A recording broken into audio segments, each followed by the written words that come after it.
दोस्तों आज आप पूरे भारत में जाएंगे तो आपको पता चलेगा हर पुलिस स्टेशन से लेके सारी जगह इस तरह की गाड़ियां सड़ती हुई दिखाई देंगी, चौकियों में, पुलिस स्टेशंस में, और कई कई जगह तो हज़ारों गाड़ियां ऐसी। पता है आपको सालाना ये कितना बड़ा घाटा है भारत को? लगभग 20,000 करोड़ का। मतलब पुलिस विभाग कहें या ऐसे कहें, हमारे अधिकारी लगभग सालाना 20,000 करोड़ रुपए का घोटाला करते हैं और ये हमारी आंखों के सामने होता रहता है और हम इसके लिए कुछ कर भी नहीं पाते। दोस्तों ब्रिटिश एविडेंस एक्ट एक 1872 में अंग्रेज़ों ने बनाया था। उसके अनुसार था कि अपराधी ने जिस गाड़ी से अपराध किया या जिस गाड़ी में अपराध हुआ वो एविडेंस के तौर पे अदालत में पेश की जाएगी। मुझे लगता है 1872 में साइकिल का भी आविष्कार नहीं हुआ था। फिर जब यही कानून ब्रिटिश भारत में आए तो उन्होंने भारत में एविडेंस एक्ट 1872 बना दिया। अब यानी कि ऐसे मान के चलिए कि अब कोई अपराधी है जिसने अपराध किया है, उसे पकड़ा जाता है तो उसे जिस गाड़ी में हुआ उसको एविडेंस के तौर पे थाने में रख लिया जाता है।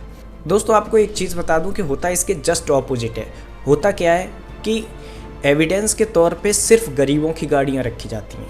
आपने ज़्यादातर मोटरसाइकिल्स देखी होंगी, ऑटो रिक्शा देखे होंगे, छोटा मोटा सामान लोड करने वाली सवारी देखी होगी, ट्रैक्टर देखे होंगे, ट्रॉलियाँ देखी होंगी। कभी आपने BMW मर्सिडीज़ को ऐसे सड़ते हुए देखा है? देखोगे भी नहीं। अब मान के चलिए अगर हम इसी एक्ट को लेके चलें कि जिस गाड़ी से एक्सीडेंट हुआ, जिस गाड़ी में एक्सीडेंट हुआ, जैसे आपने स्कॉर्पियो उठा ली किसी की कि भाई इस गाड़ी में वो ऊपर बंदूकें लहरा रहा था या रील बना रहा था, छत पे बैठ के कर रहा था, मैं उसका सपोर्ट नहीं करता, बिल्कुल गलत है। तो क्या जब तक उस मुकदमे का या उस FIR पे फैसला नहीं आ जाएगा तब तक आप उन गाड़ियों को नहीं छोड़ोगे?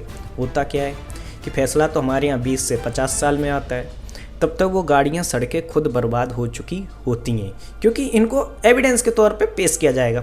एक्चुअल में एविडेंस के तौर पे पेश करने से पहले ही उसका इंजन और पुर्जे बेच चुके होते हैं। अब कौन लोग बेच चुके होते हैं ये मुझे नाम लेने की ज़रूरत नहीं है, आप सब जानते हैं। अच्छा, तो आपकी बात को आगे रखते हैं कि जिस गाड़ी में अपराध हुआ उसको आप एविडेंस के तौर पर रखेंगे, बहुत सही। तो अगर हवाई जहाज़ में अपराध हुआ तो हवाई जहाज़ को थाने में खड़ा क्यों नहीं करते हो? अच्छा कहोगे आप ये कैसी बचकानी बात है। अगर मैं लॉजिक और कानून के हिसाब से चलने की बात करूं तो इसमें क्या गलत है? अगर किसी ने ट्रेन में बदमाशी की, रेप किया, कितने बड़े बड़े कांड हो जाते हैं, ट्रेन को लाके थाने में खड़ा करो। अब आप कहोगे पटरी नहीं है। अरे पटरी नहीं है तो क्या ये हमारा दोष है? जनता का दोष है। आप कभी बड़े आदमी की गाड़ी को पकड़ के खड़ा नहीं करोगे। आपको मोटरसाइकिल दिख जाए 2 मिनट में थाने ले जाके खड़ी कर लोगे। भाई ये कब तक चलता रहेगा ये अंधा कानून? मतलब मुझे ऐसा आश्चर्य होता है कि सरकारी वाहनों को क्यों इससे अलग रखा गया। अगर ट्रेन में अपराध हो, सरकारी वाहन से अपराध हो, तो सरकारी वाहन को एविडेंस के तौर पे क्यों नहीं रखा? विशेष धर्म का है, आतंकवादी है तो रात को कोर्ट खुल जाएगा। जब केस का निपटारा हो जाता है तब ये वाहन कबाड़ तो छोड़िए खाद बन चुके होते हैं। इनको गरीब आदमी उठा के चलाने तो बहुत दूर की बात है, उनमें कुछ चलाने को बचा ही नहीं होता है। मोदी जी ने एक बार कहा था कि हमने ब्रिटिश ज़माने के चले आ रहे बहुत कानूनों को बदलाव किया है, लेकिन अब इंडियन एविडेंस एक्ट 1872 में बदलाव की बहुत ज़्यादा ज़रूरत है। सोचिए कि एक वाहन बनाने में कितने घंटे मजदूर, कितना पैसा लगता है, जो कमा के देता है उसकी कितनी मेहनत होती है, कितनी पावर, कितना कच्चा माल लगता है, और यह सब कुछ सड़ जाता है।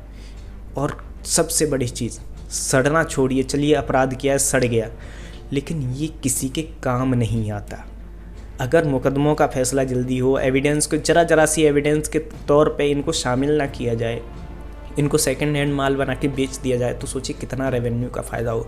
मतलब हम जानबूझ के 20,000 करोड़ रुपए सालाना सड़ा देते हैं सिर्फ एविडेंस के नाम पे। एक्चुअल में सड़ना तो बहुत दूर की बात है। आज भी मैं आपको तमाम फ़ोटो खींच के डाल सकता हूँ जहाँ पे लोगों की गाड़ियों के टीन के डब्बे के अलावा अंदर के सारे पुर्जे बेच लिए गए। और कौन बेचता है ये?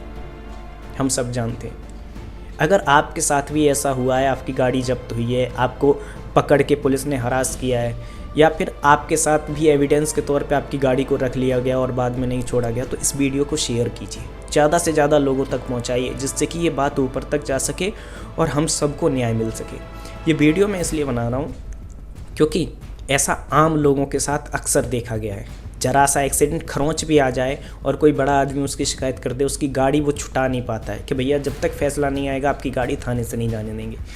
क्या मजाक चल रहा है ये देश की कितनी बड़ी इकोनॉमी को खाए बैठा है ये पैसा। इस वीडियो में दोस्तों इतना ही। वंदे मातरम, जय हिंद।